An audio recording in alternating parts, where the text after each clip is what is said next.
fazia um trabalho bonito. E eu recordo perfeitamente dizer ao sargento que o melhor era sair da picada, porque os homens estavam aqui, com certeza, não estavam aqui a dar nada, estavam aqui, com certeza, a montar alguma mina. A gente não ligou àquilo que eu disse. E o que é facto é que, pronto, montámos na viatura, a viatura andou 100 metros à volta disso, chegou a 100 metros, e deve ter explodido, que eu, entretanto, aí não me recordo, né? Quando explodiu, o meu municiador aqui ao meu lado ficou completamente desfeito. Morreram 7 elementos e ficámos 7 feridos. Eu sou projetado pelo ar a uma distância de 50 metros. O ar, diziam os meus colegas, né, que eu não tenho noção disso. Há aqui depois um corte, quando eles se aproximaram de mim, eu digo, pá, tragam as macas, tragam uma maca, porque eu devo ter uma fratura da coluna. Nós vivemos 100 e tal homens envolvidos uns com os outros, acaba por ser a nossa família, nós somos amicíssimos uns dos outros, e do que pode acontecer ao nosso amigo, ou ao nosso camarada, portanto isso mexe connosco. Lembro-me de em certa altura, um colega meu que foi ferido com uma rajada que lhe apanhou a parte dos intestinos, fígado, e recordo perfeitamente como se fosse agora eu dizer para os meus colegas que estavam a ver, na situação deste indivíduo, eu preferia morrer. A primeira vez que vi um morto, a segunda, a terceira e por ali fora. Bom, a primeira das vezes que a gente vê e fica chocado, não é verdade? Fica relativamente chocado. Comigo aconteceu o seguinte, eu, do primeiro, segundo, terceiro morte, e a certa altura, à medida que ia passando o tempo, eu ia ficando cada vez mais indiferente perante o cadáver. Isto é, o cadáver para mim não me dizia nada. E eu até comecei, a certa altura, a pensar que me estava a desumanizar. E até fui ao médico, disse ao médico que estava a acontecer isto assim. O médico riu e disse-me assim, isso é um natural de quem lida com mortos. Desgraçados estávamos nós, se ficássemos com problemas de cada um que morresse. E eu compreendi que, mais uma vez, o contacto com os mortos, com os feridos, não sei o quê, é uma questão depois de aprendizagem, desta aprendizagem entre aspas, de presença ou não presença, de continuidade ou não continuidade.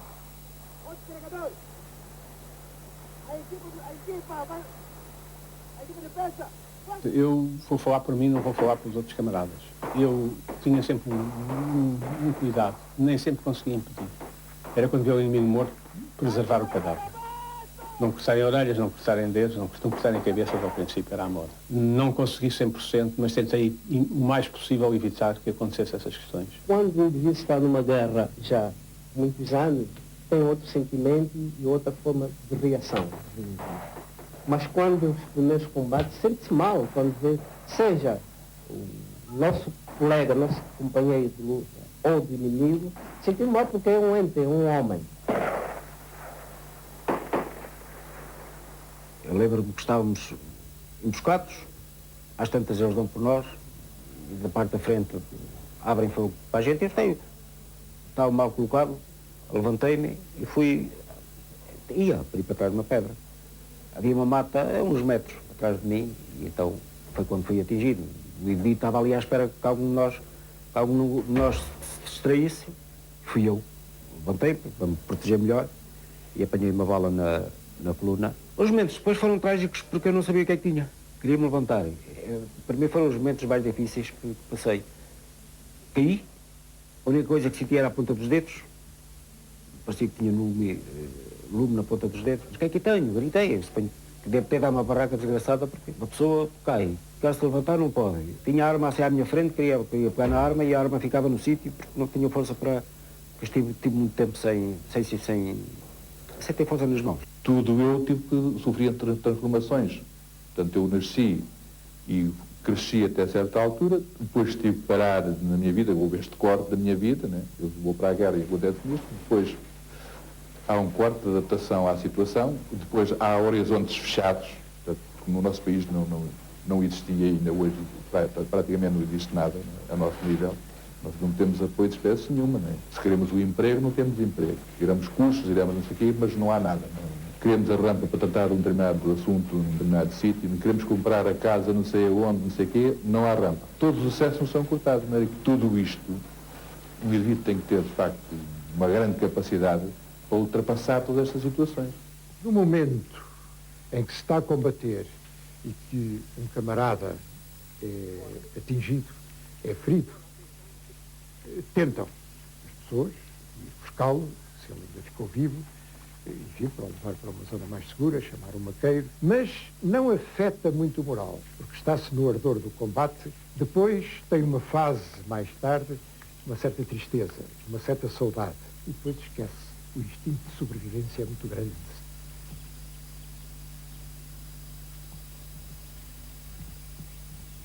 As tropas portuguesas foram, de um modo geral, enviadas para Angola sem o mínimo de preparação psíquica. Aliás, não houve o cuidado de determinadas pessoas que foram submetidas a imensas pressões psicológicas, de serem imediatamente retiradas do teatro de operações. O alferes que vê a miúda de 13 anos pregada numa porta, com os seios decepados, com um pau metido na vagina, e quando vai com delicadeza, tirar o pau, caem os seios lá de dentro, com certeza fica afetado psicologicamente. Em todas as guerras há excessos. Já a guerra em si é um excesso porque é uma continuação de uma política que não resultou. Das chacinas eu tenho fotografias tiradas por mim de brancos e de negros. Foi um rolo que suponho que, depois de ter sido entregue no quartel-general em Luanda, serviu para fomentar todo esse cariz do terrorismo na ONU. Em alguns compêndios de guerra se dizia que o terrorismo haveria uma maneira de o combater, que era com o superterrorismo também. Mas as tropas portuguesas nunca o fizeram. A natureza humana é muito complexa. Nós temos duas faces. Temos uma face, que é a face sorridente, a face tranquila. Mas todos nós temos a face negra e é preciso reprimir os instintos. Quando as pessoas estão a viver os acontecimentos, quando viram camaradas morrer, estripados, às vezes com mortes e com requintes absolutamente escusados, não é verdade? Não estão a raciocinar exatamente como nós aqui à volta desta mesa. Quando um tipo era ferido, a sensação que tinha era esta: já me livrei disto. O médico disse-me assim: isto é extraordinário. Aqui entram nas urgências de guerra tipos sem pernas, sem braços, sem olhos, com uma expressão de serenidade imensa. Já me livrei desta. Isso é uma pele que a gente temos aqui. Se a gente der aqui com uma lâmina, não faz mal a ninguém. Com uma laminazinha, isso fica aqui um grande rasga. A gente fazer assim, é sangue. Perguntamos aos civis, aos gajos, aquela zona ali é perigosa. Poça aquilo, está quieto. E a gente diz, amanhã vou para lá. O que é de fazer? O que é de fazer para nem ir? Nem a gente apontar-se na espingarda, onde é que eles estão? Eu nunca andei à procura de guerra.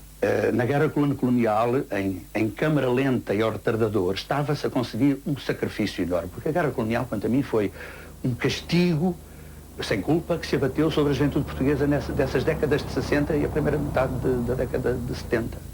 Eram guerras para perder e era a consciência que nós tínhamos todos. Eu sei de casos de companhias, de pelotões, de forças que eram destacadas para ir fazer uma operação ou outra e não as faziam. Às vezes até fingiam que faziam, saíam, iam cortar ananás, estavam em piquenique durante 24 horas e depois voltavam e faziam um relatório a dizer que tinham morto 30 e tal inimigos. E não tinham morto nada, tinham cortado 34 ananases. Isto passava-se conscientemente e as pessoas mentiam.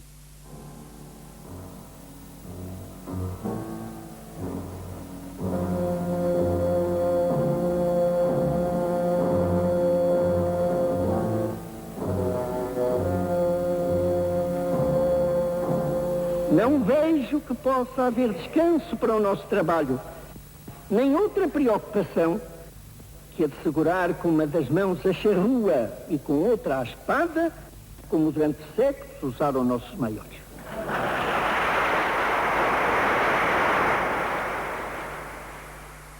Portugal tinha todas as condições para resistir, menos pela força. Porque era exatamente aquilo que nós não tínhamos. Nós devíamos resistir pelo diálogo, pela persuasão, pela conquista das almas, para procurar que aqueles que despertavam para a futura direção dos novos territórios, dos novos países, viessem estudar em Portugal. E com a política que se seguiu, nós afastámos. E eles foram todos para Moscou, para Pequim e para Washington, em vez de virem para Coimbra e para Lisboa.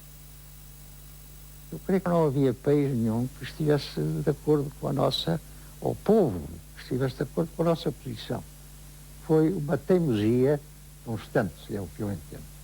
E a defesa dos interesses particulares também, as pessoas que lá estariam. Todas aquelas afirmações que também se fizeram noutro tempo e que ainda hoje se fazem para condenar o 25 de Abril, isso, que a guerra que estava ganha em Angola, que já se podia andar por toda a parte, isso tudo não é verdade. A guerra não estava ganha. Porque se a guerra estivesse ganha, não era preciso estarem lá 70 mil homens em armas.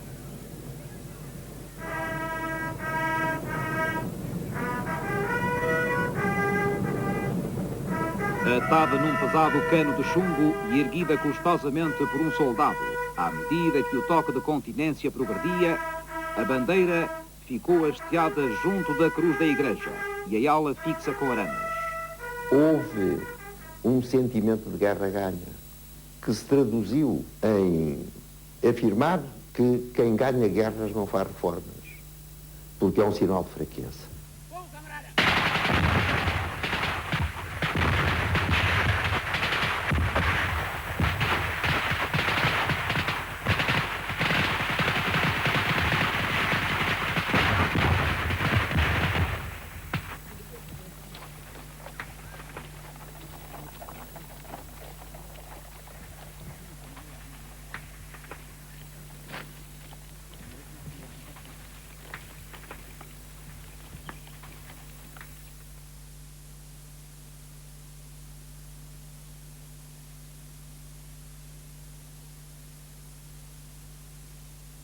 Nós somos uma geração sacrificada. Primeiro, porque nascemos em ditadura. E segundo, porque fomos para aquela guerra, uma guerra que nos separou das famílias, nos separou das nossas carreiras. Alguns foram com convicção, e eu respeito, mas por onde a maior parte foi sabendo que aquilo não tinha solução.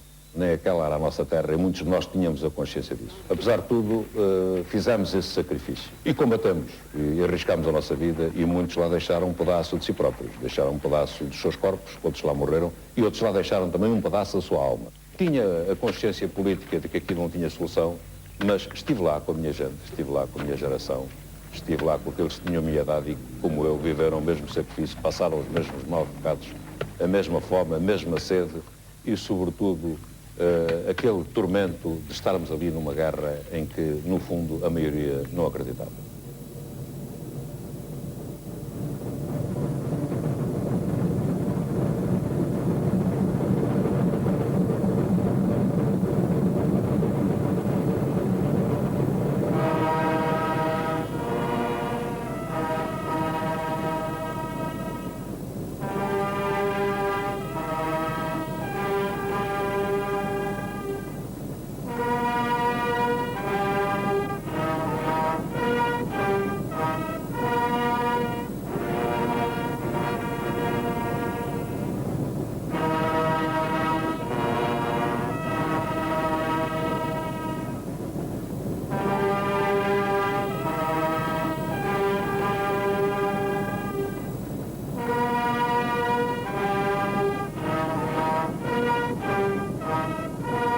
Em Nabongongo tu não viste nada. Não viste nada nesse dia longo, longo. A cabeça cortada e a flor bombardeada. Não, tu não viste nada em Nabongongo. Falavas de Hiroshima. Tu que nunca viste em cada homem um morto que não morre. Sim, nós sabemos. Hiroshima é triste, mas houve. Em Nabongongo existe em cada homem um rio que não corre. Em Nabongongo o tempo cabe num minuto. Em Nabongongo a gente lembra, a gente esquece. Em Nabongongo olhei a morte e fiquei nu. Tu não sabes, mas eu digo-te, dói muito. Em Nabongongo há gente que apodrece. Em Nabongongo a gente pensa que não volta. Cada carta é um adeus. Em cada carta se morre. Cada carta é um silêncio, uma revolta. Em Lisboa na mesma, isto é, a vida corre. E é na Nabongongo a gente pensa que não volta. É justo que me fales de Hiroshima. Porém, tu nada sabes deste tempo longo, longo. Tempo exatamente em cima do nosso tempo. Ai, tempo onde a palavra vida rima com a palavra morte. Em Nabongongo.